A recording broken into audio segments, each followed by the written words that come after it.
ही मुलाखत किंवा संवाद साधण्याआधी प्रसन्ना किंवा सचिन ह्या काही मंडळींनी आधी सांगितल्याप्रमाणे ह्या कवितेनी कोणाला काय दिलं. मी माझा आज 25 वर्षाचा झाला आहे, पण 25 वर्षापूर्वी ज्या वेळेला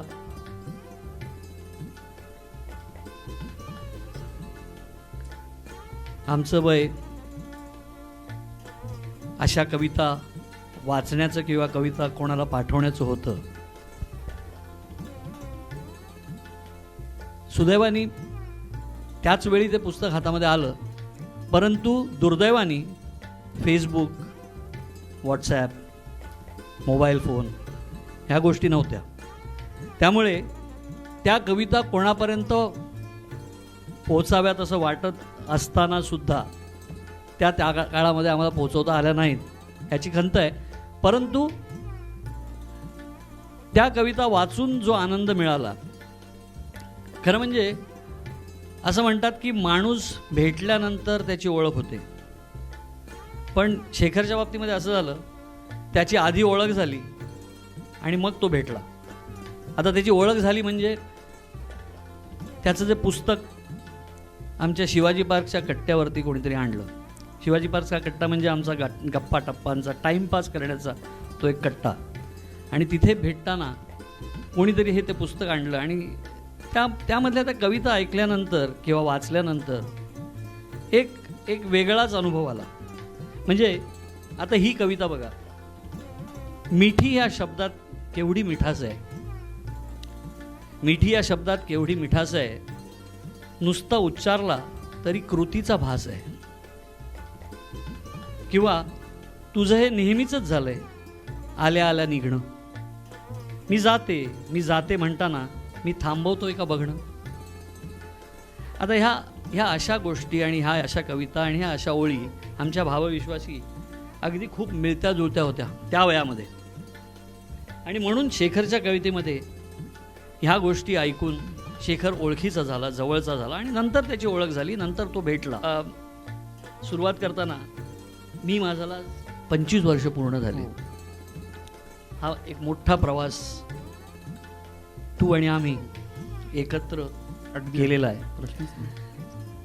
तर मी माझ्याच्या ह्या 25 वर्षांबद्दल ह्याबद्दल काय वाटतं, म्हणजे एवढी वर्ष झाली, ह्या काळामध्ये बरेच अनुभव आले, बऱ्याच अभिप्राय मिळाले, बऱ्याचशा मोठ्या मोठ्या लोकांशी संवाद साधता आले, ह्याबद्दल तुला काय म्हणायचं?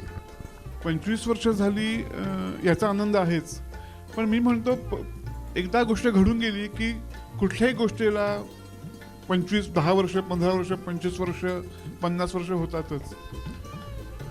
पण मी माझ्या बाबतीत मला एवढंच म्हणावं असं वाटतं की तेव्हा काही मान्यवर असं म्हणून गेले होते की हा जस्ट बुडबुड आहे, ही जस्ट एक लाट आहे, ही विरून जाईल, ही काही फार टिकणार नाही. आणि असं झालं नाही. 25 वर्षात अजूनही मी माझा आणि माझे इतर संग्रहांना तसाच खप आहे. अजूनही तसेच लोक वेडे आहेत आणि अजूनही तसंच प्रेम ते माझ्यावर करत आहेत. तर त्यामुळे त्याचा मला आनंद जास्ती आहे. शेखर, मला असं कित्येक वेळा असा प्रश्न पडतो, कविता कशी सुचते रे? म्हणजे कधी सुचते, कशी सुचते, मग तेच शब्द त्याच्यामध्ये का वापरावेत? म्हणजे तू मला सांग की आता तुला कधी सुचते, म्हणजे तुला दिवसा सुचते का रात्री सुचते, किंवा काहींच्या मते त्यांचे असे क्षण असतात की जे सकाळच्या वेळेला शांतपणे कुठेतरी बसल्यानंतर सुचते नाही, म्हणजे किंवा सुंदर मुलगी दिसल्यानंतर सुचते, किंवा उगाचच विरहाच्या ह्याच्यामध्ये, म्हणजे एखाद्या मुलीने आपल्याकडे बघितलंच नाही म्हणून सुचते. पण कशी सुचते?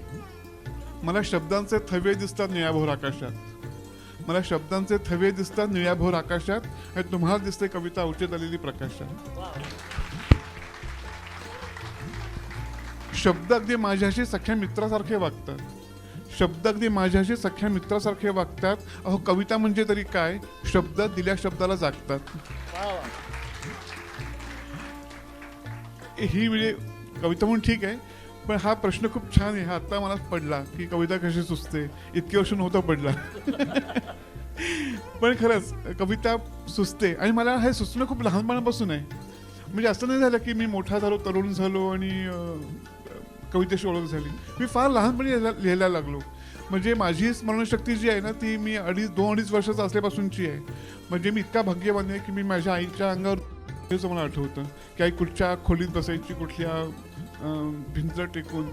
तर इतकी माझी स्मरणशक्ती त्यावेळेची असताना मला असं चक्क आठवतं की मी फार लहानपणी मला सुचायला लागलं. याला कारण माझी आई होती.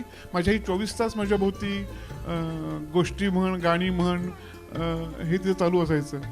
आणि त्यामुळे असेल किंवा अनुभव टिपणं जे म्हणतो ना ते आईकडनं मी घेतलं आणि ते फार लहानपणी ते प्रोसेसिंग सुरू होतं. म्हणजे मला अजूनही आठवते की आमच्या जुन्या घरी खूप सुंदर आवार होता होती भोवती. खूप छान वाडा होता विलेपार्ल्यामध्ये, भाड्याचा असलं तरी.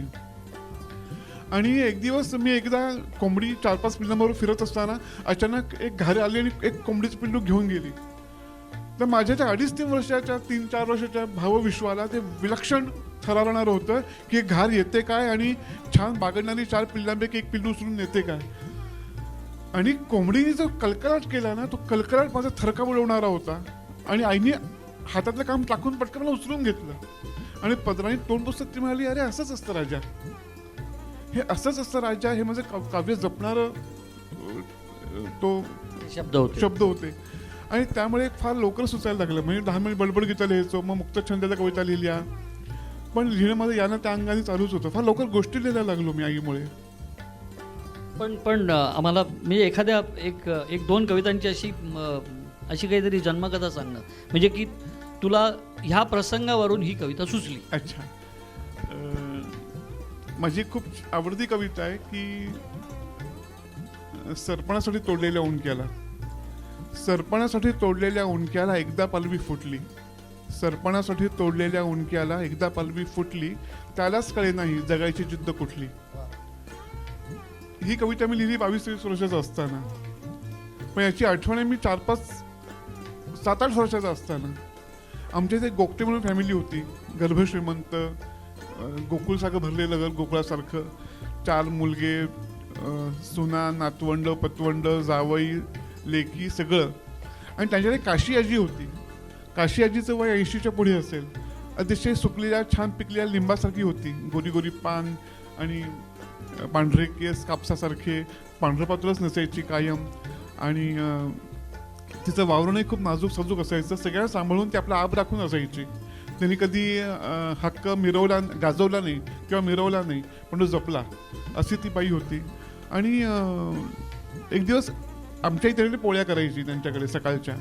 आणि तेव्हा मी लहानपणी असा गुबगुबीत गोरा गोमटा असा सगळा होतो, त्यामुळे मला कुठे जायला परवानगी असायची. त्या गोगट्यांच्या घरात मी अगदी छान मिसळून गेलेलो. तर सगळी नातेवाईक मला माहिती आणि मी सगळ्यांना माहिती. तर एक दिवस काय झालं, ती आजी बाथरूममध्ये पडली आणि तिचं कमरेचं हाड मोडलं. आणि मग एक कॉम्प्लिकेशन्स वाढतच गेली. मग डॉक्टर ॲडमिट केलं, मग घरी आणलं, मग पस झाला, असं काय काय काय काय झालं. तर डॉक्टर एक दिवस म्हणाले की आता काही खरं नाही, सगळे नातेवाईक जमा बोलवून घ्या, हे कधीही काही होऊ शकतं. मग सगळे नातेवाईक जमा झाले. तो प्रसंग मला आठवत राहतो कायम. आता तेव्हा मी किती 7 वर्षाचा 8 वर्षाचा असेल. तेव्हा काही मोबाईल वगैरे नव्हते. त्यांच्याकडे 3-3 फोन होते. पण त्या अर्ध्या तासात 3ही लाईन बिझी. कारण हे सगळ्यांनी गृहीत धरलं होतं की आता ही आजी जाणार आणि 2 तासात काय ते आपल्याला सगळं हे करायचं आहे. म्हणजे आजचा दिवस गेला, उद्याचा दिवस गेला, मग 12वं 13वं काय येईल ते. हे सगळे हिशोब तिथल्या तिथे मांडून खुसबुस बोलून ते सगळे फोनवर त्यांचं संभाषण चालू होतं. आणि कसं कोण जाणे, एक तासाभरात डॉक्टर बाहेर म्हणाले रूममधनं की नाही, धोका टळला, आता त्या बऱ्या आहेत. तर धोका टळल्या, त्या बऱ्या आहेत म्हटल्यावर 1 सेकंदाचा पॉज, पिनड्रॉप सायलेन्स, तो इतका जाचक होता मला की कोणाला काही भावना व्यक्तच करता येईनात. आणि मग सगळे भानावर आले आणि मग बोलायला लागले, हा बरं झालं वगैरे. पण ते बरं झालं इतकं फोल होतं सगळं. आणि आज सगळे गेले, मी पण गेलो सगळ्यांबरोबर त्या खोलीत. तर आजी बिचारी अशी पडून होती, तिला हलतासं येत नव्हतं. आणि सगळे आजी काळजी, आपण किती ठरल्यावेळी ठरलेलं बोलतो बघा, त्यात काही आपण बदल करत नाही, आपण निर्धावलेलं असतो अगदी. आजी बरं झालं, आम्हाला घाबरून टाकलं होतंस, असं तसं सगळे बोलत. मी फक्त म्हणालो, आजी तू जायला पाहिजे होतंस. मला हे जाणीव कशी लहानपणापासून मला माहीत नाही, पण मरण ह्या गोष्टीशी मी खूप जवळचा माझी ओळख होती असं मला हरकत नाही. तर मी आजीला म्हणतो, आजी तू जायला पाहिजे होतंस. आणि आजीने माझ्या तिचा तो रखरखीत हात माझ्या खांद्यात 3दा थोपटला. ते थोपटणं जे होतं ना, ते खरखरीत हाताचं, ते कुठेतरी माझ्या मनात बसून राहिलं. आणि फार लवकर मी लिहून गेलो की सरपणासाठी तोडलेल्या ओंठ्याला एकदा पालवी फुटली, त्यालाच कळे नाही जगायची जिद्द कुठली. किंवा अजून एक माझी खूप छान कविता आहे की जेव्हा तू माझा अलगद हात धरलास, जेव्हा तू माझा अलगद हात धरलास, खरं सांग तेव्हा तुझ्याजवळ तू कितीसा उरलास. तर जेव्हा मी पहिल्यांदा गोखल्यांचं घर सोडलं होतं आणि घराबाहेर यायचा प्रयत्न करत होतो आणि बिन पैशाचा बिझनेस किंवा भांडवलाचा बिझनेस म्हणून मी मॉडेल कॉनेक्शन सुरू केलं होतं तेव्हा. आणि लकीली माझी जेजेला असल्या कारण माझी मैत्री मग सगळी दीप्ती नवल, फारुख शेख आणि हे रवी वासवानी, दिलीप धवन या लोकांशीच होती. मग त्यांच्या सल्ल्याने मी मॉडेल कॉनेक्शन करायचो. तर व्हिक्स पेपरवरची एक ॲड होती, त्यात आदिल सुजाता मेहता होते. तर ती पहिली ॲड की जिथे दोन्ही मॉडेल्स माझ्याकडनं सिलेक्ट झाले होते. आणि त्यामुळे ती ॲड मी जास्तीच प्रेमाने बघायचो की ती आदिल पावसात भिजून घरी येतो आणि मग सुजाता मेहता त्याला निजवते आणि त्याच्या फुकट मिळालं व्हिक्स सापडते त्याच्या अंगाला आणि ती जायला लागते आणि तो तिचा हात धरतो. असे ती ॲड होती. तर ते बघताना मला सुचून गेलं की जेव्हा तू माझा अलगद हात धरलास, खरं सांग तेव्हा तुझ्याजवळ तू कितीसा उरलास.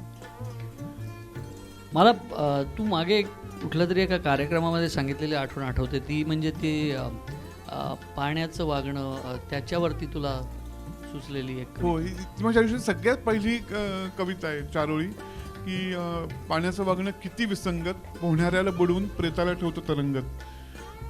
तर ही माझ्या आयुष्यातली म्हणजे तो क्षण स्वामी कृपेने माझ्या आयुष्यात आला आणि तो माझी खरं तो मला माहीत नव्हतं पुढे एवढा इतिहास घडणार आहे. आणि खूप साधा प्रसंग होता. तेव्हा मी माईकडे राहत होतो आणि माई विजया बँकेत नोकरी करायची. तिचे सकाळी ड्युटी होती सकाळी 8 ते दुपारी 3. आणि तेव्हा माईकडे राहत असल्याकारणे मी घरी असल्याकारणे जबाबदारी माझ्यावर होती की चंदूला म्हणजे माझ्या भाचीला सकाळी तयार करून काही करून 8:30 वाजता टेम्पोमध्ये बसवायचं स्कूलमध्ये शाळेत जायला. आणि म्हणजे चंदू अशी होती 2.5-3 वर्षाची असताना तिला हातात सतत बाहुली लागायची. ती बाहुली सतत तिच्या हातात असायची आणि शाळेत जाईपर्यंत ती बाहुली काढून घेणं म्हणजे कसरत असायची. तर त्या दिवशी काय झालं, तिला आम्ही आंघोळ घालत असताना तिच्या हातात बाहुली निसटली आणि पाण्यात पडली आणि तिची तरंगायला लागली ज्या पद्धतीने ती बाहुली, तिचा तो ताट हातपाय आणि तो फ्रॉक भिजलेला, केस भिजलेले, छताला चिकटलेली नजर. तर विलक्षण थरका पडाला माझा. मला असं वाटलं की या ठिकाणी आपलं पोर पडलं तर तेही असंच दिसेल. आणि जी तुलना झाली एका क्षणात, तिथे मग ते चमकून गेलं आणि मला सुचून गेलं की पाण्याचं वागणं किती विसंगत, पोहणाऱ्याला बुडवून प्रेताला ठेवतो तरंगत. आणि मला असं काही वाटलं नव्हतं. पण संध्याकाळी जेव्हा दुपारी माई आली आणि माईने हे वाचलं, माई थरारून गेली, अरे शेखर काय लिहिलंयस तू. आणि तिथे कुठेतरी असं जाणीव झाली की अरे हा म्हणजे काहीतरी सुचलं आपल्याला. मला आठवतंय की मला वाटतं पुलंनी सुद्धा तुला सांगितलं होतं की हो, ही कविता त्यांच्या पुला मला पुण्याला भेटले होते. म्हणजे आम्ही 3दा भेटलो आयुष्यात आणि मी खूप छान बोललो होतो. तर पुला पहिल्या भेटीत मला म्हणाले तुझा मी फॅन आहे. आणि अरे टाळ्या वाजवा यार. पुला म्हणाले अरे मी तुझा फॅन आहे. आणि त्यांना तेव्हा नीट बोलता येत नव्हतं, पण पाण्याचं वागणं किती विसंगत ही कविता त्यांनी पूर्ण म्हणून दाखवलेली मला.